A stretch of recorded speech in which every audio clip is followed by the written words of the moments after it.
Good day, everyone.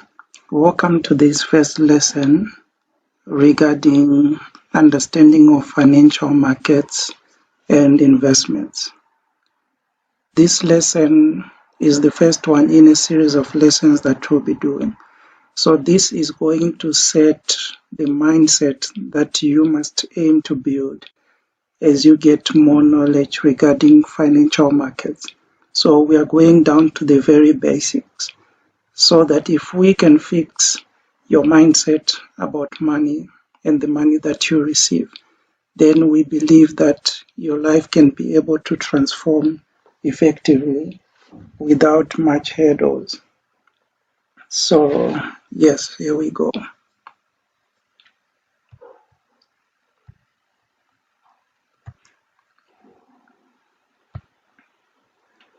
So the first thing we need to embrace is what I call the cycle of money. You are the person on the left side, and you have got thoughts about your money, which comes mostly in the form of a salary. It can be dollars, it can be rands, it can be euros or pounds. Money is money in whatever currency. Then between you and your money is the bank. So the money that you make is received through your bank account. We all get paid through a bank account, except for some who might be paid in the form of cash. So once your money hits your bank account, usually you get debit orders maybe for your car, you get expenses for your fuel, you get your medical aid, you get your food, you get your rent paid, you get your beer bought, you set aside money for all the nicer things that you want in life. Now, if you are lucky, like a few would be, you would have something called savings. Now, savings is what is left from the money that you have earned after you have gone through a monthly cycle or whatever cycle you receive your money at. So that's what we call savings. For most people, the world is designed in such a way that whatever you earn is going to go to expenses. So whatever you have earned would be finished through buying most of the things that you need to survive. Of course, some have got what we might call savings, which is in the form of your pension that you pay or provident fund. This can be counted as savings. However, you need to have more savings beyond that kind of money.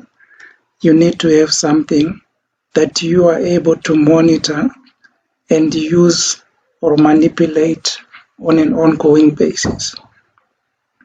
So ideally, this is money that you have set aside in a fixed deposit account, if we may say. So your first goal is to figure out how to limit your expenses such that you have something that is left at the end of the day that you can say, this is my savings. It doesn't matter how much it can be, as long as you start and you see a saving and you commit to growing that saving, you are on a positive trajectory.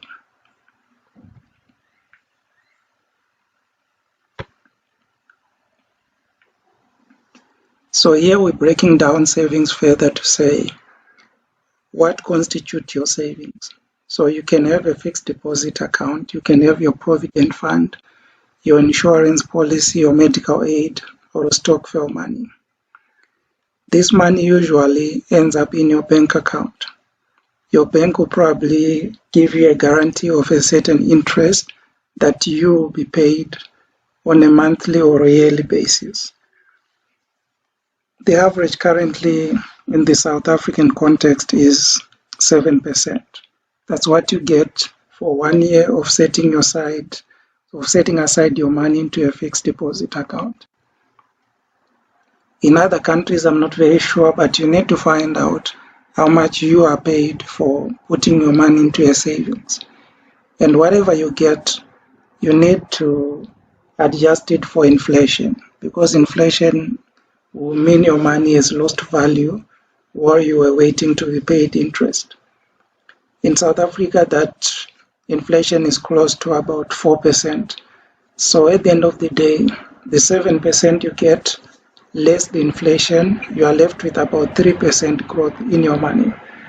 That is what your money is able to buy after you have received all the interest.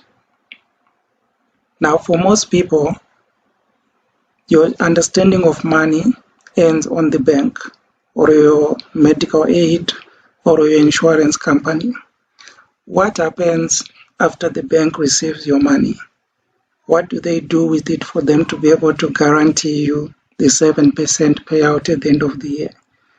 The activities that they engage in to be able to multiply that money, if we may say. It's not that banks create money. Of course, we can say in economics, banks create money, but it's not like when you give them your money, then they print more money and give you as part of the interest payment. That is not how it works.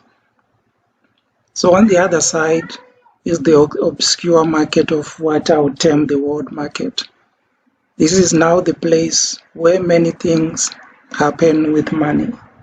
All the sorts of good things, great things, nasty things, terrible things that happen to money, savings, and investment happen on that other side. Now, for you, you're mostly shielded from that side. You only know what you have been guaranteed by your bank, so you get that and you are happy.